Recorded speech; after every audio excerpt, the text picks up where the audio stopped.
Many thanks.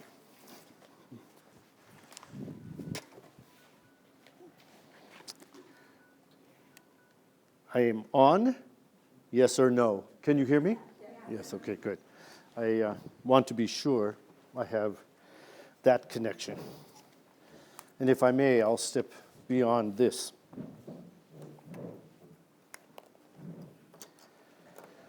The paper I prepared for this is something that is driven not only by my intellectual engagement with China, but also by my spirit. I'm going to describe a little bit about myself in the process of this discussion because to describe anything well, I'm convinced you need to know who is describing. You need to be aware of what kind of interests are there and also what kind of limitations. I won't try to tell you all the limitations because there are too many. But I will at least try to indicate what there are with regard to the positive concerns that I have.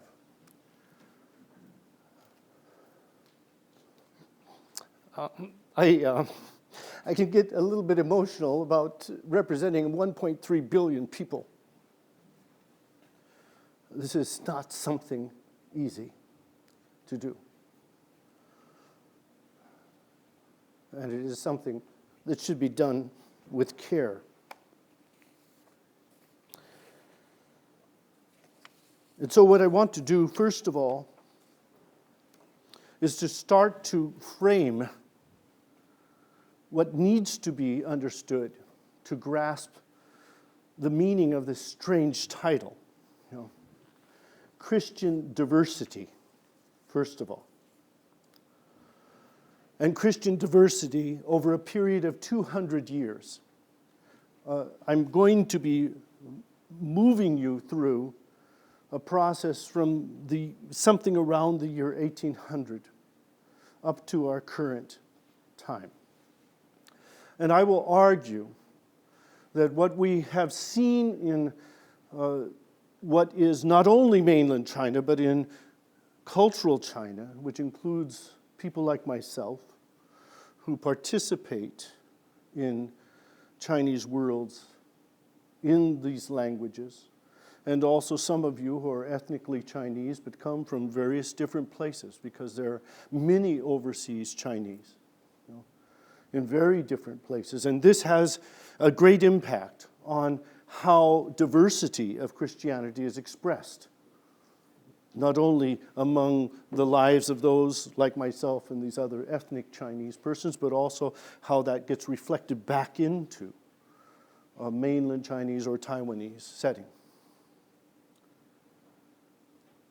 Having framed that, I want to also try to disorient you, puns included here, to disorient you with regard to certain concepts before we move toward an attempt on my part to indicate why there are such things as post-secular visions and how they would promote and affirm the diversity of Christian expressions within these broader Chinese settings. So allow me to briefly start that framing process. When I stop the framing and start to integrate things, I'll tell you. Okay? First of all, within the last 200 or so years, the engagement with Christianity began to shift into something very conflictual by 1840. There had been forms of Christianity in China previously. The first form of Christianity, some of you may not know, was Syrian Persian Christianity, Oriental Christianity, that arrived in China in the 7th century of the Christian era. I'll use CE, Christian era, Common Era. We use CE and we can read them in other ways. But since this is a lecture on Christianity, I will use Christian era. There were also, by the 18th century, due to expansions of the Manchurian-led Qing dynasty, there were people groups from Siberia that were Russian Orthodox that were captured and then were never allowed to return to Russia. And so Russian Orthodox Christians were also part of China before 1800. There had been Roman Catholic orders. The ones that are known most are the Jesuits, but there were also 7 other orders over the period from the 16th century, from 1583, when Matteo Ricci and Rigure and others arrived in Macau, and they proceeded ultimately to the capital in Beijing and were able to have a presence even in the imperial palace and remained. They were where the Syrian Oriental Christians did not survive, though they had some impact in Mongolian settings. It was only the Roman Catholics that remained with Russian Orthodox that were much, much smaller and were not involved with seeking converts. They were primarily involved with pastoral care for their own Russian-speaking members. So the first real conflictual moment was in 1840 with the First Opium War. There, the British Empire and its powers were being felt through the use of opium and the transfer of opium, selling it from the Indian lands that they were initially grown in, and then getting tea and other things. But of course, there was a lot more going on than mere mercantile matters. And it was a conflict on the impact of opium that brought war into being. And by 1842, the war had been settled by superior military forces of the English, the British Empire, and there were the initiation of what was called unequal treaties. These unequal treaties were communicated by missionaries and children of missionaries who had learned enough Chinese that they could engage the Qing officials. So there's a lot of complications here. These foreign missionaries then, as Protestants, began to enter into China due to those treaties along seaports. There were 5 designated places. And within the next 20 years, a second Opium War occurred under less simple conditions. I couldn't give them to you quickly.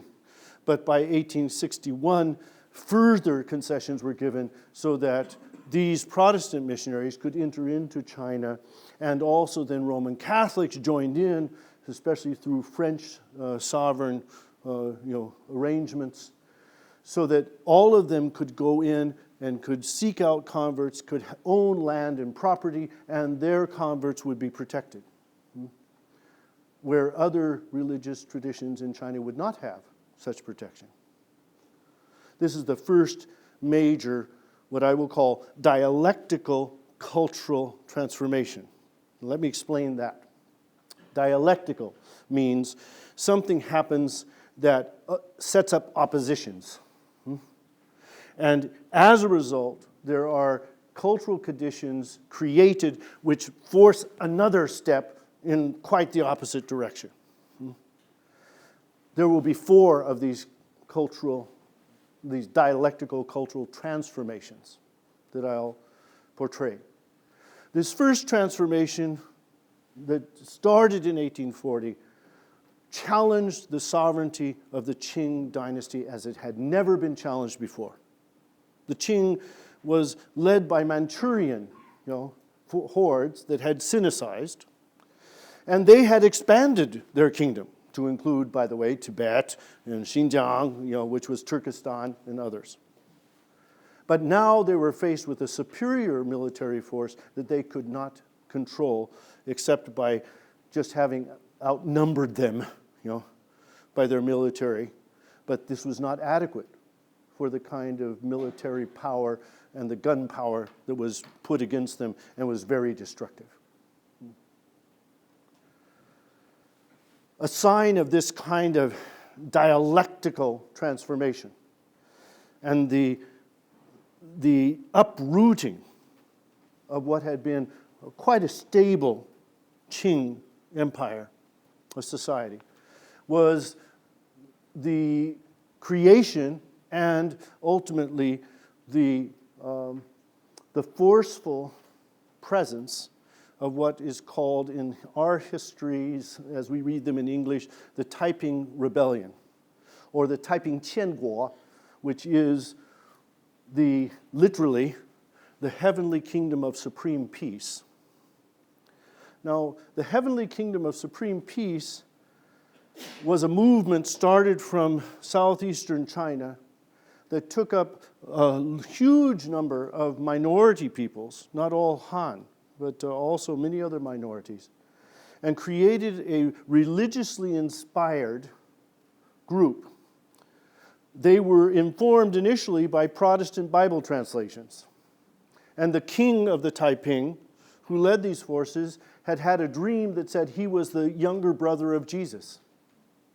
And so he presented himself as one of the new, divine kings and offered an alternative to the Qing Empire.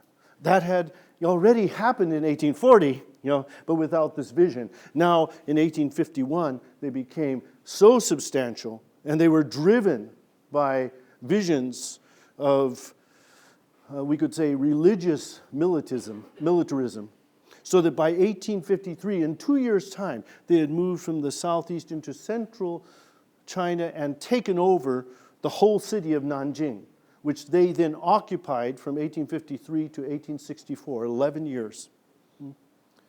In that period of time, they sought out to destroy the Qing Empire. And conservative estimates say 40 million people were murdered or killed. The most recent estimate I've seen in 2012 was 100 million. It was the largest internal civil war that China had ever experienced. And it was religious and it was anti-Qing, just as this first dialectical cultural transformation was. So you can imagine, I hope you can imagine, that when foreign Christian missionaries went to China under those conditions, one of the first things they had to deal with was immense hatred and a deep sense that they were illegitimate, even questionable religious representatives, because they represented opium power, military power, and unequal treaties. This is the context in which modern Protestant and modern Roman Catholic communities began to establish themselves and grow in 19th century China. That process is very complicated, but it leads ultimately, through the Taiping Rebellion, it leads ultimately to the demise of the Qing Empire through indigenous revolution in 1911, what is called in Chinese, referring to the year Xinhai, the Xinhai Geming, the 1911 revolution, which was a democratic revolution led by Sun Zhongshan, or he's known as Sun Yat-sen in his Cantonese, one of his Cantonese names. And this is different because it happens 1911, 1841. How many years? Mathematicians, come. 70, huh? 70 years later, you have Chinese indigenous persons who are seeking a revolt and succeed in toppling the Manchurian-led Qing Empire. Sun Zhongshan was a Methodist. He was a Protestant Methodist. His wife was the daughter of a Methodist minister. The later figure who took up Sun Zhongshan's place later on in the 1920s, a person named Chiang Kai-shek, for those who are used to the English terms that are read out in his name, he became a convert to Methodism and married two other sisters, not at the same time, two other sisters of the same family, the Song family. All of them Methodists. To be revolutionary, to be modern, was to be Protestant. That was the equation. And it's remarkable because in that period, in 1911 and what followed, there were still only less than 1% of the total populace, something like 500 million Chinese persons, less than 1% were Protestant. But in the first National Assembly voted in 1912 and 1913, out of 264 members, 60 were Protestant Christians. In Chiang Kai-shek's government, out of his 10 major ministers, 7 were Protestant Christians. Why? Because among the ways in which Protestants had particularly moved, along with Catholics, by the way, was educational institutions.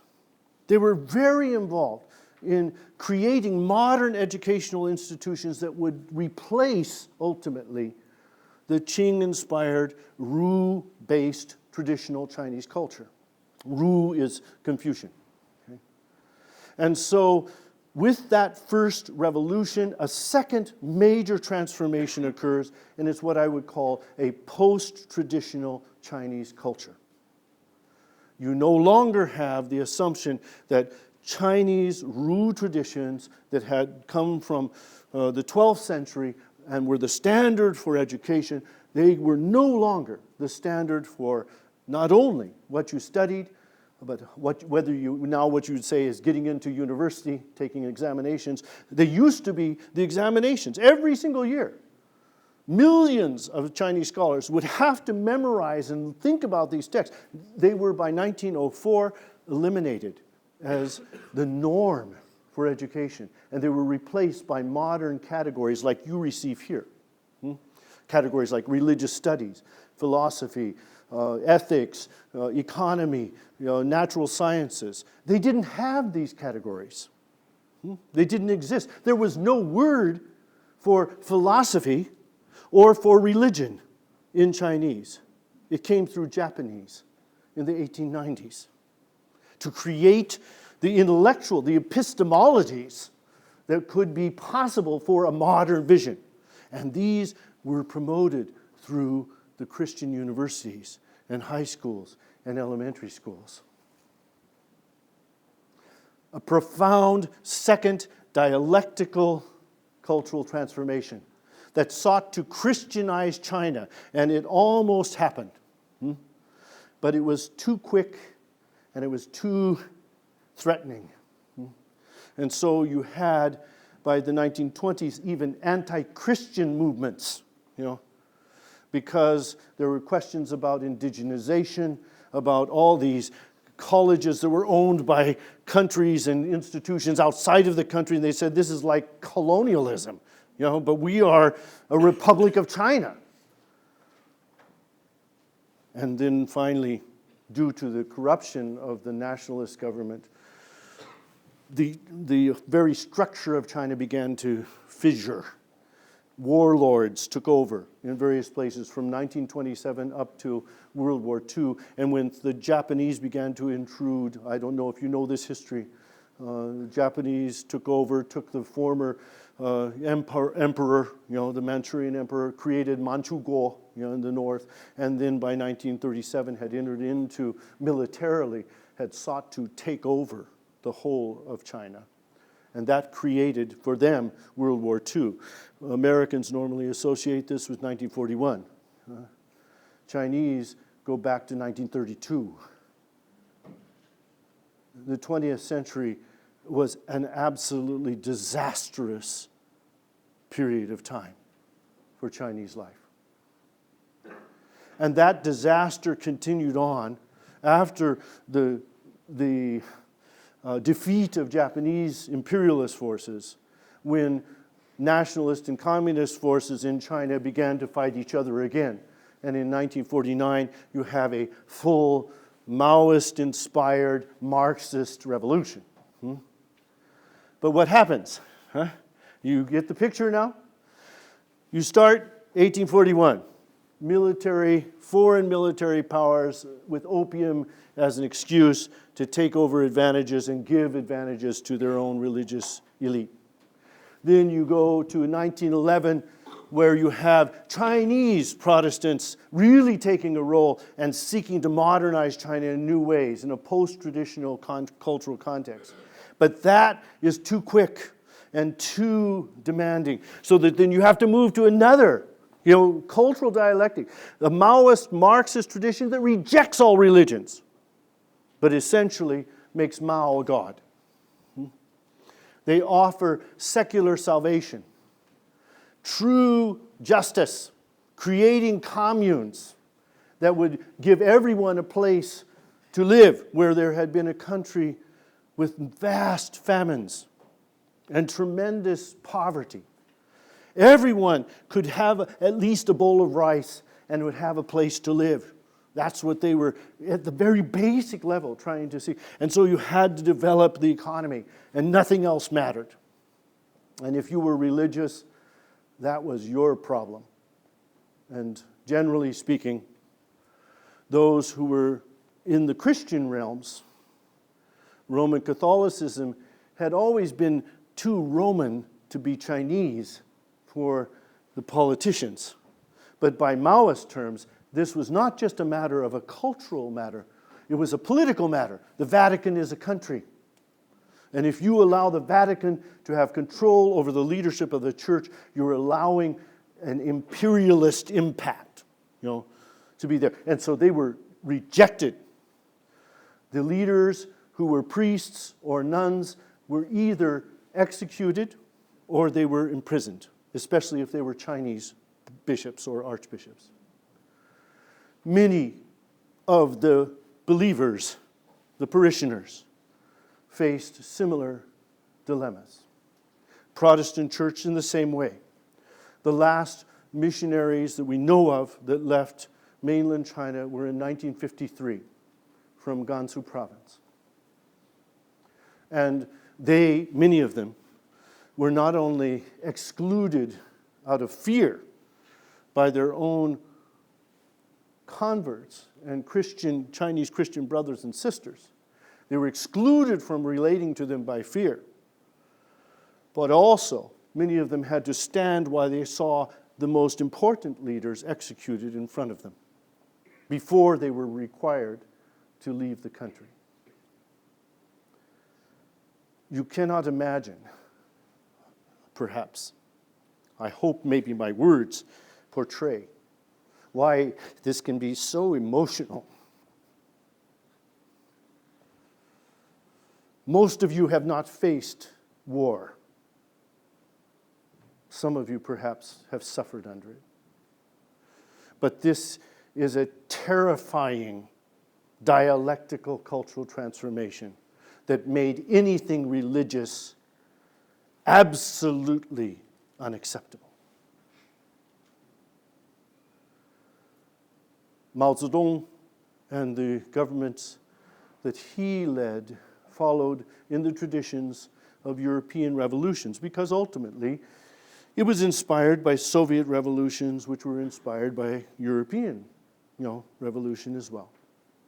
And all revolutions, if you study them well, here I'm citing a scholar who ended up in Dartmouth, Eugen Rosenstock-Huessy, who wrote a remarkable book called Western Revolutions, the Autobiography of Western Man. All revolutions start with a very high ideal that is intentionally and truly global. I don't mean international, I mean global. They say this is what humans should be. We should be more just, everyone should have a place to live, and so on and so on. And they go to an extreme. Where did the extreme come? In the Chinese Revolution, the Marxist Revolution, in the Cultural Revolution, which is called literally the Great Cultural Revolution. 文化大革命. Great is always revolutionary. by the way. You just check that in Marxist traditions. Yeah, we tend to delete the word because we don't believe they're great. But it's there, always. And in the internal cultural demise that happened for 10 years between 1966 and 1976, a nadir, the bottom of the Maoist Marxist revolution was reached. Chinese people were, as one of their own literary scholars says, they were eating each other, 人吃人. They were becoming cannibalistic, not only literally, sometimes that happened, but also figuratively. They had no mutual respect. They had no mutual goals. They had lost the possibility of a secular salvation, of true justice that would be extended into all the world. And they were now crumbling upon themselves. And what is remarkable is that we know precisely in those years is when Protestant Christianity began to grow. Chinese Protestant Christianity. In the midst of the oppression and the cultural melees that was occurring, Christians began sharing their lives in groups of 3 to 4, because that's all that was permitted. And they would share songs, one of them being, 耶和華是我牧者，我不必缺乏. What is this? Psalm 23 in Cantonese. Because if you don't have peace, where are you going to find it? Through the great shepherd. If you can't have peace through Mao Zedong, who will give you peace? And they could teach that song so that people in the midst of their despair could sing it and remember that there might be hope. So, my good friend and a very, very astounding German sinologist, Wolfgang Kubin, argues, because of the failure of the secular salvation, for the first time in Chinese history, all levels of Chinese society, people from all dimensions, all classes, desired real salvation from whatever source they could find. And there were other sources besides Christians, but they had them. This led to the fourth and final dialectical cultural transformation, because if you have, in the midst of an atheistic project, we've had 2 major atheistic projects in the 20th century, the Soviet Union and the People's Republic of China, and both of them now are very religious countries. They have failed, and it moves to the post-Maoist period, 1976. When Mao dies, you have a year of transition, and then the desire for a new, what is called by Deng Xiaoping, the reform and opening up. And it's in this period that a whole new range of issues, including the critique of the Marxist critique of religion. That sounds a little bit funny, but I hope you get it, okay? The critique of the Marxist critique of religion is worked out among Chinese intellectuals and becomes a source of openness to study religious and other traditions from a cultural and humanities perspective and methodology, rather than something that is only principled rejection.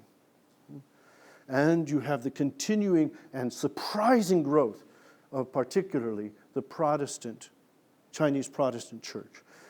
The Catholic traditions always have had, up to this day, problems with their association with the Vatican, but it does not keep them from growing, but it does not grow as fast. You see how hard that is.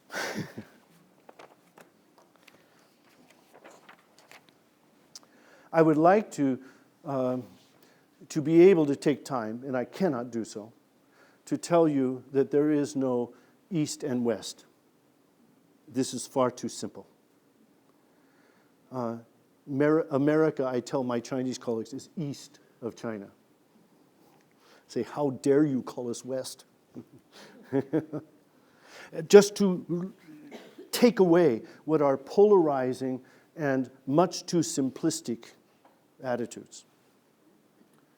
Even the term China, do you hear it? You know, porcelain, you know? Yeah. Do Chinese people think of themselves as porcelain country? Yeah. No. Yeah. They call themselves Zhongguo, you know, which is the middle country or the middle nation or the middle kingdom, you know, whether in cultural China or in mainland China. But the real name of the current regime is 中华人民共和国, you know, which is the people in the middle who are noble and great, magnificent. And most Chinese persons, when they think about themselves and their identity and their cultural heritage, they think of it, yes, still somehow in the middle, somehow at the center of things, and truly great. That's what China is. Do you see that? Christianity. In Chinese, it's different, it's spliced differently than what perhaps some of you think. In the contemporary 中华人民共和国, you remember that, right? In the contemporary PRC, I'll use that, that's easier, right? Yeah. There are 5 authorized religions. 2 of them are Catholic and Protestant. Catholic is not Roman Catholic, it's patriotic Catholic. And that's an interesting problem, you know, how that's worked out.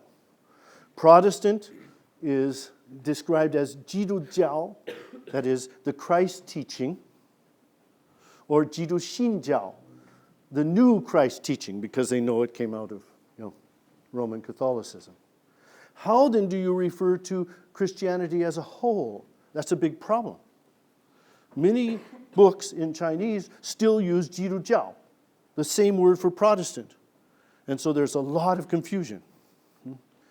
We're trying to use another word called 基督宗教, which means the religion of Christ, which can be inclusive of all the kinds of Christianity I've already mentioned. But this is a problem. Sometimes in our own languages that we use, the categories are not the same as what we find in other places. The terms of reference are not the same, and this is the case in China.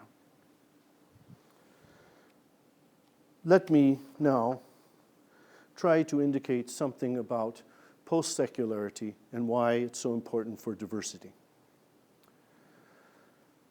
What I mean by post-secularity, and has been also advocated by the German philosopher Jürgen Habermas, especially just weeks after the 9/11 experience, is that there is no neutral secular ground in which all of us can communicate.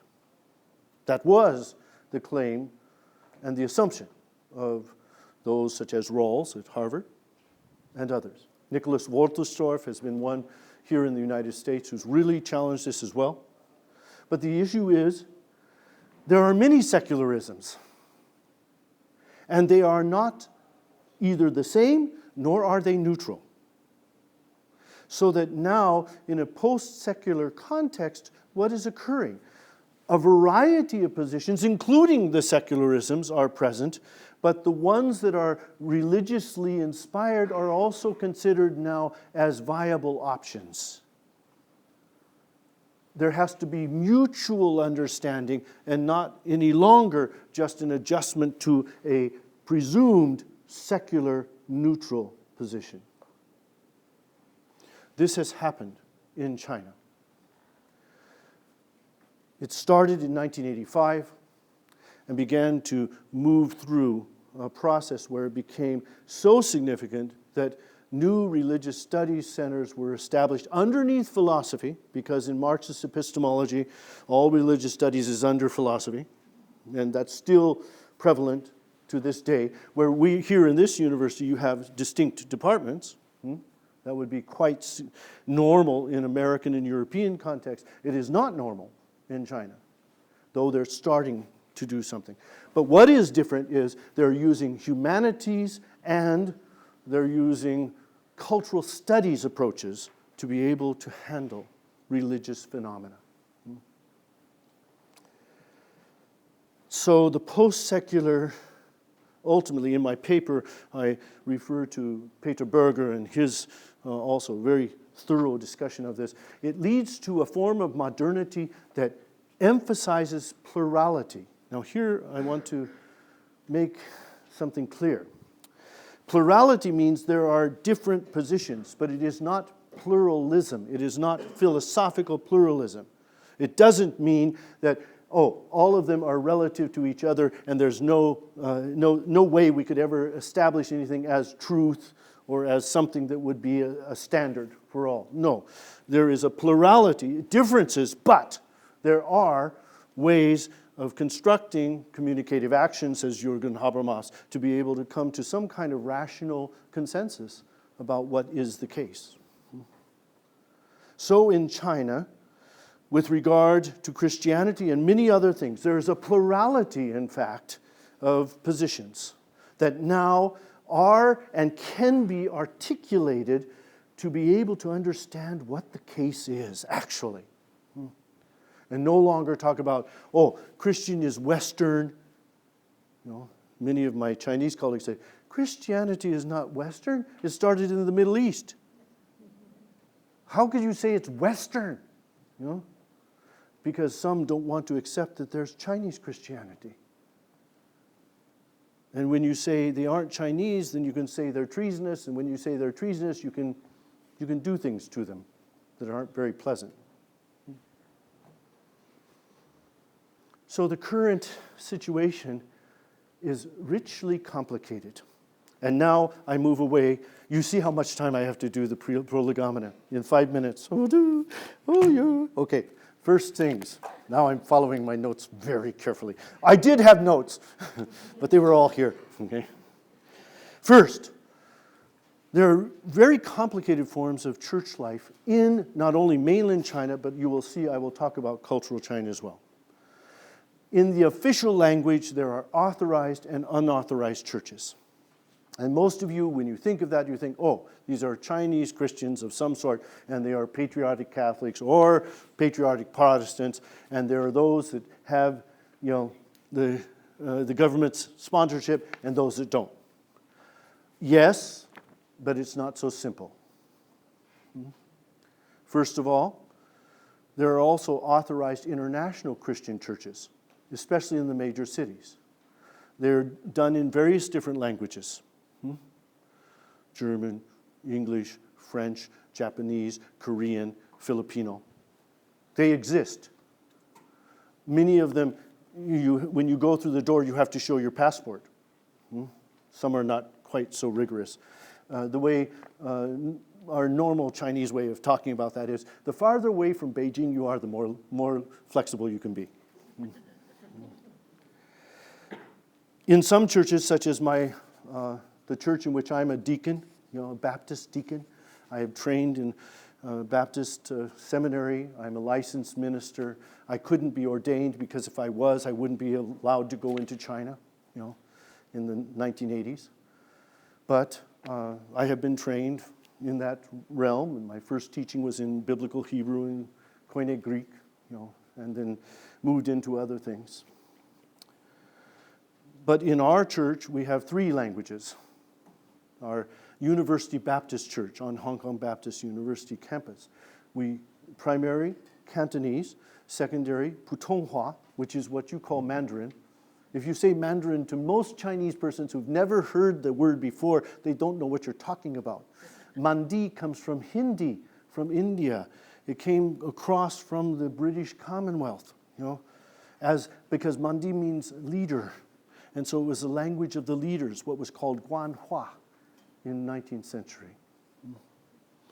We have 3 languages. We have multilingual churches that are authorized, but we don't need Beijing's authorization, because we're in one country, two systems. We say two systems, one country. There are also some, anthropologically, over 400 different minorities in China. There are Christian churches in there who do not use Chinese, but they are Chinese citizens. And so in China, you have Christians working in a number of different minority languages, and they are authorized. You have also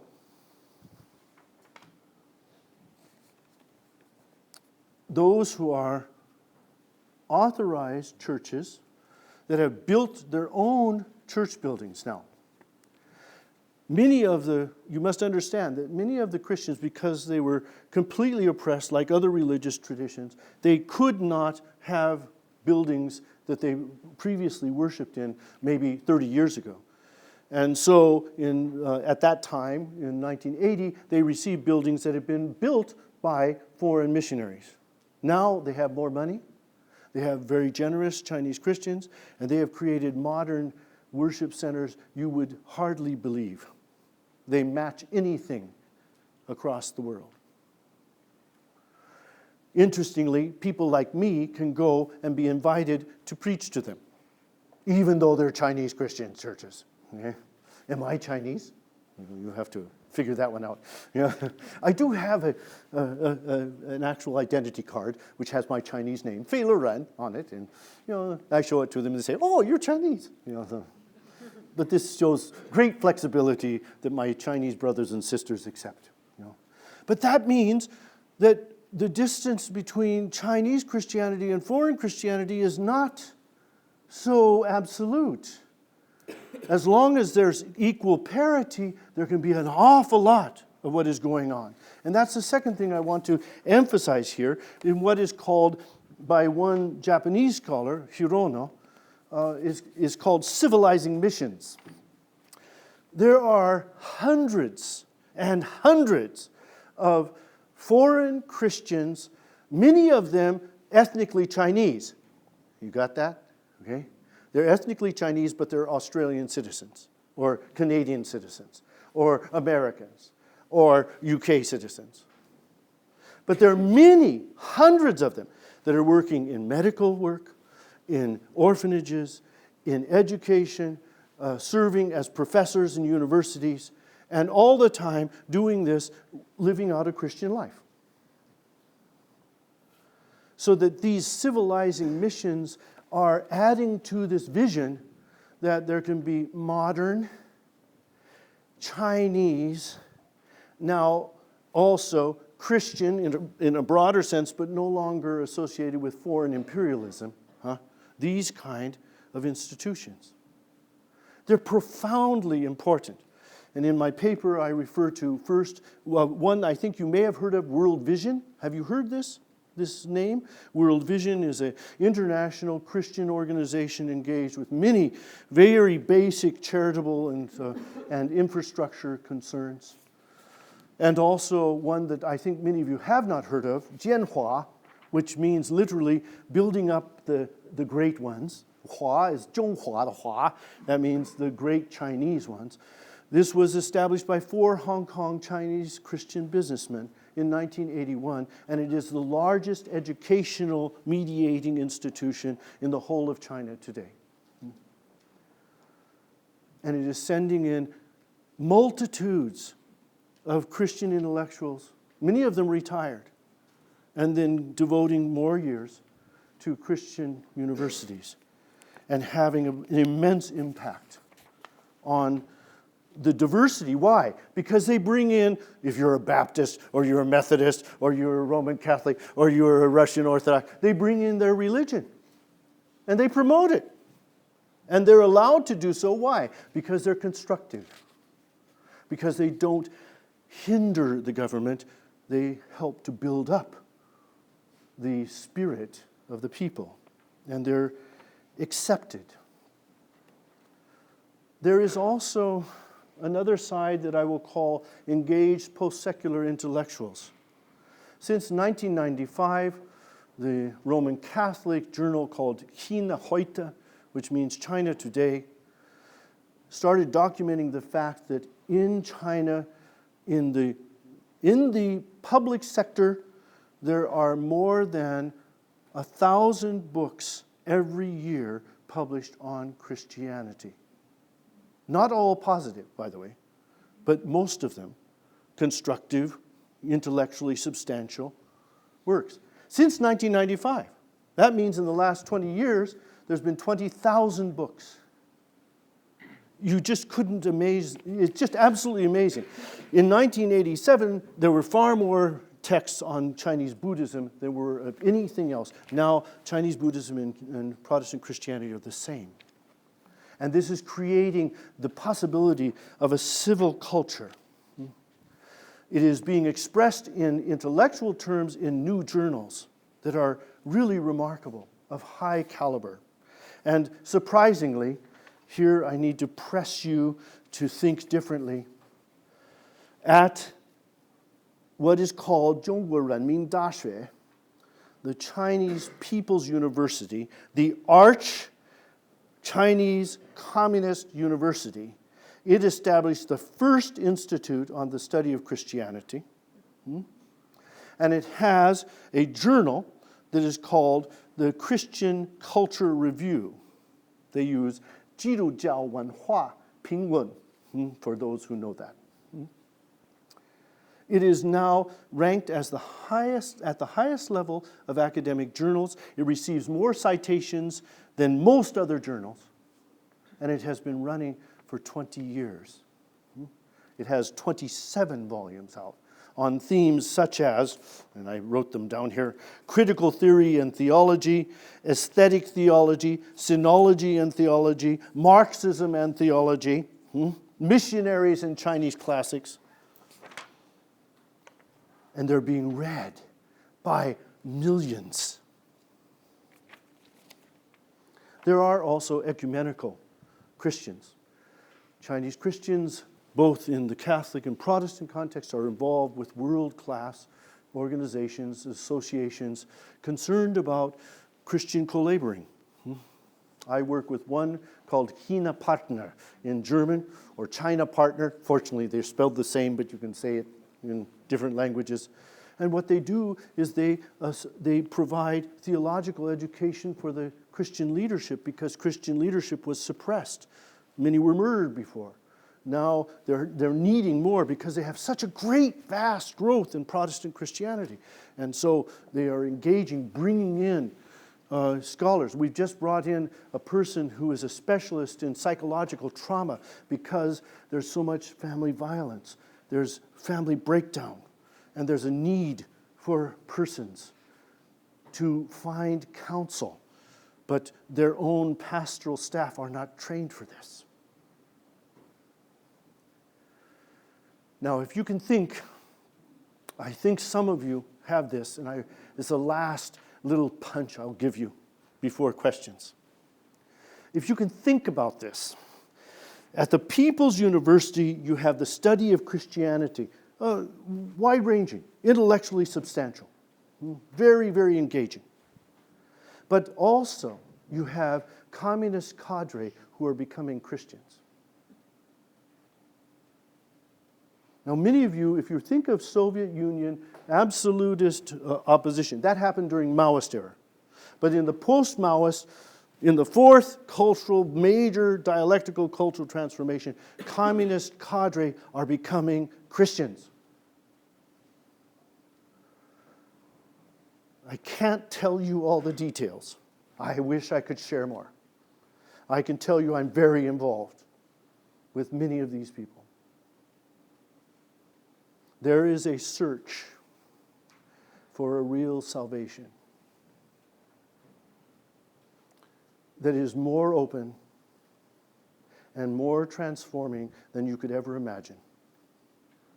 The only problem that comes up for these cadre is if they get baptized, they will lose their pensions from the Communist Party. The Communist Party's current policy is if you are a Christian or a Buddhist or Taoist, you want to become a party member, we'll accept you. But if you're a cadre and you haven't been before, and you convert, then you must be kicked out of the party. And that's their problem. But you wouldn't imagine it in the Soviet Union.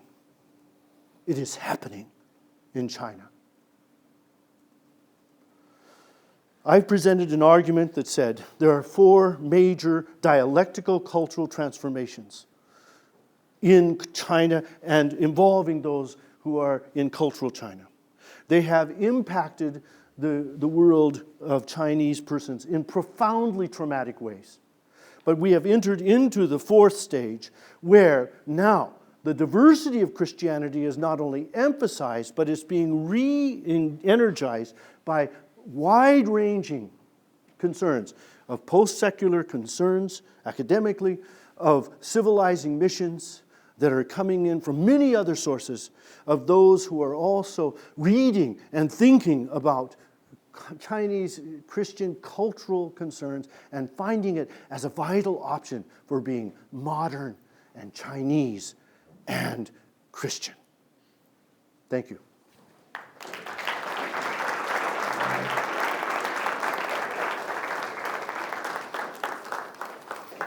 Thank you for that very broad and rich presentation, Lauren.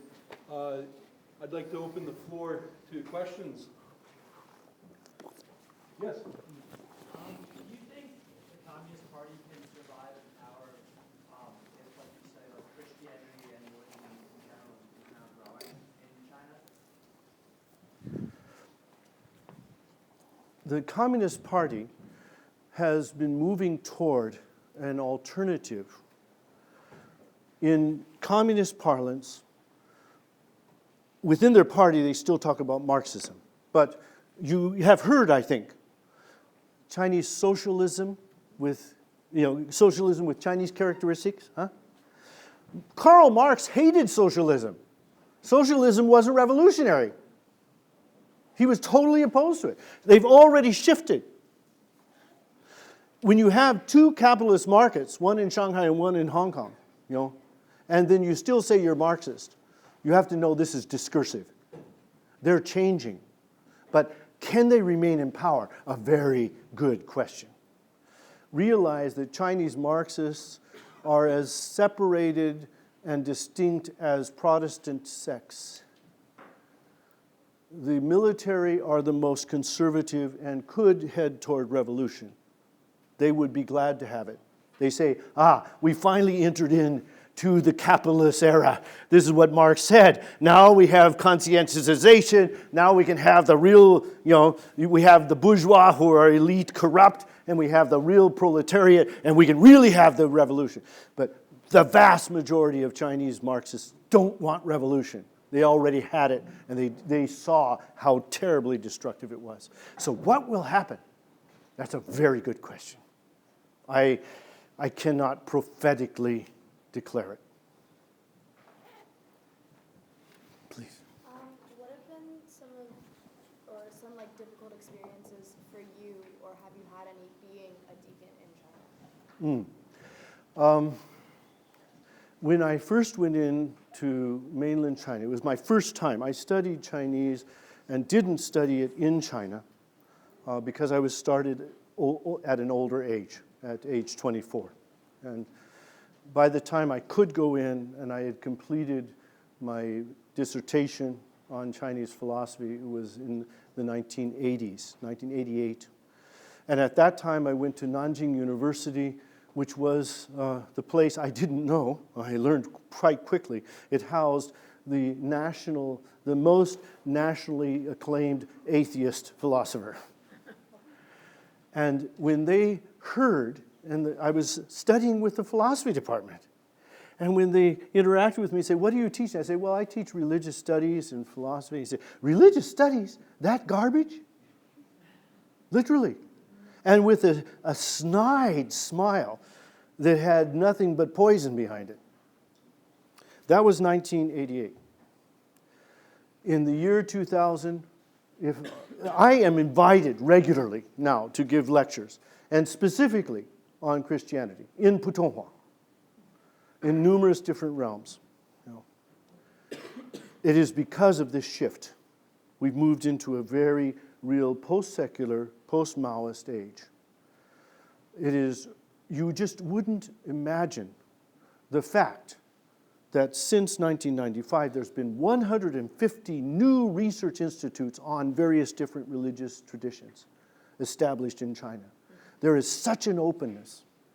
And more, the churches used to be 90% in the countryside. Now, there has been an intellectual ferment among universities that has changed the landscape. There are not only professors, but deans, Chinese persons who are Christians, reshaping the general education of their universities. And they are really eager to have these. But will this be like a 1912, 1913, Christian China? I don't think so. I think we're only in a context that's very plural, and needs to be engaged. So, as I expressed to colleagues earlier, in September last year, I was invited to Ningxia province, which is a special economic region of Chinese Muslims. And so the one thing I asked is, in the conference, I wanted to go to the largest mosque. Because as a Christian, I need to engage Muslims who are many times feared because we think they're all terrorists. And I went in with 2 other younger women from that institution and had a wonderful discussion with the elders of that place and helped to bridge what would otherwise be fear. I think that's the place where we are in China now. It does not mean that I, as a deacon, I do not witness. I do. And when people ask, I respond. And do I bring my Bible? Yes. Bilingual, Chinese and English.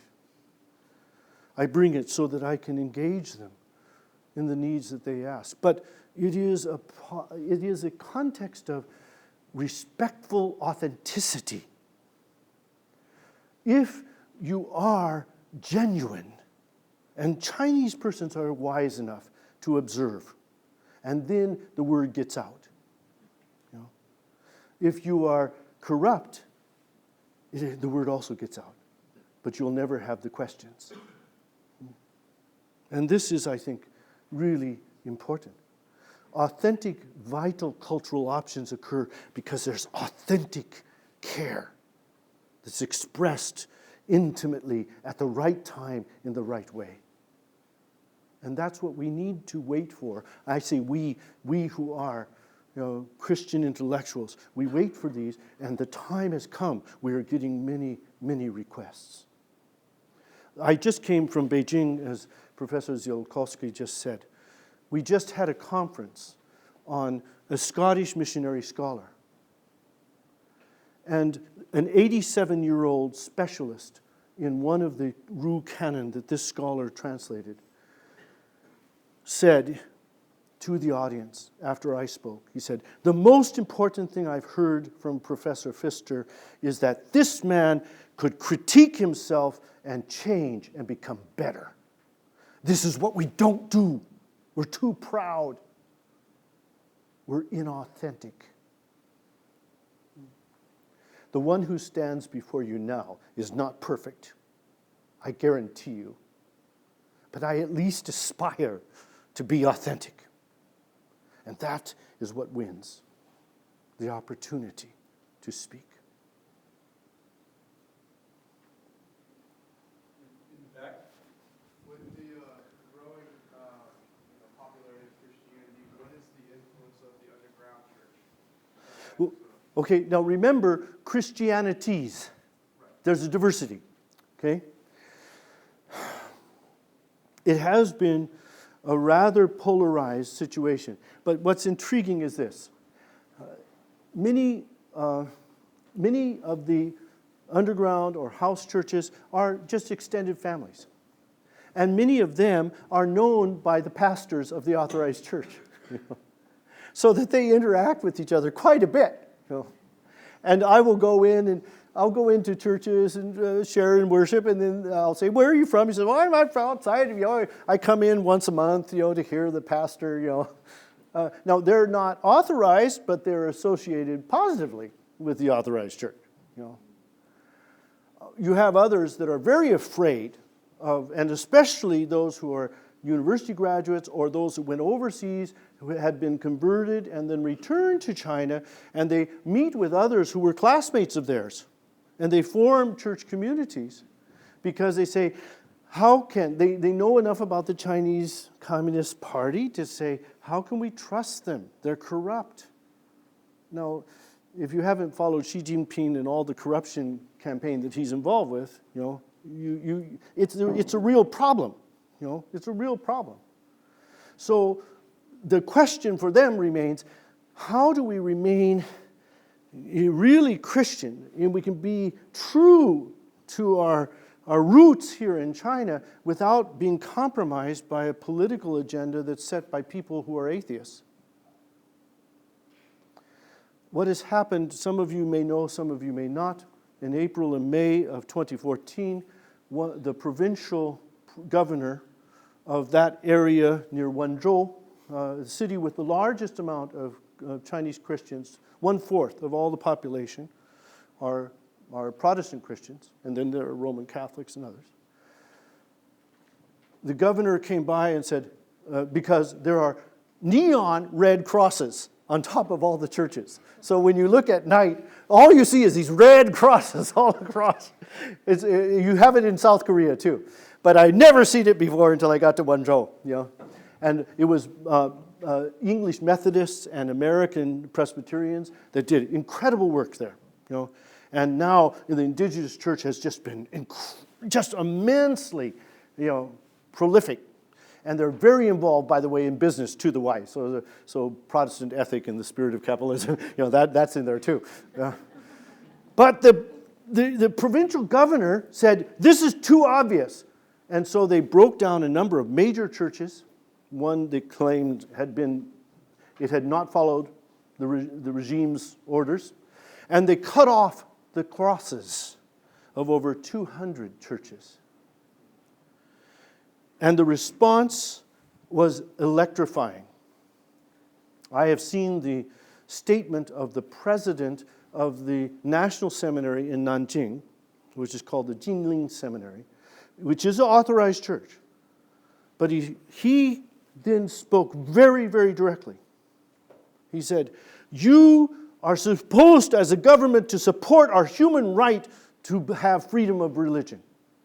But you are not only attacking us in our buildings, you are taking the symbol of Christian life and destroying it. If you do not take this person and put him to the court to settle justice, I cannot but blame you for any blood that's shed due to this. This was from the authorized church. And those churches that were attacked were both house churches and authorized churches. This has really electrified the current situation. It did not go, fortunately, beyond the Wenzhou area. But it has brought a unity between these two that is quite remarkable. And since September 2013, they officially declared on the website of the political units that are in control of these patriotic churches, they declared that they and the house churches are brothers and sisters. They're part of the same family. This is very, very new. And right now, in Chinese websites, Chinese media, internet, you have this flood of new Christian literature, education, ethics, sermons, all kinds of stuff. It never could be online. It was always blocked out. Now it's available. So I think that the division is becoming less rigid at this time, in spite of that one event I've just told you about.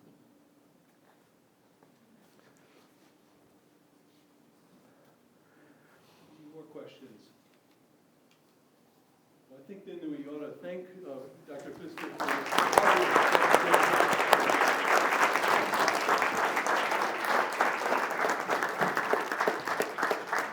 Thank you all for coming tonight.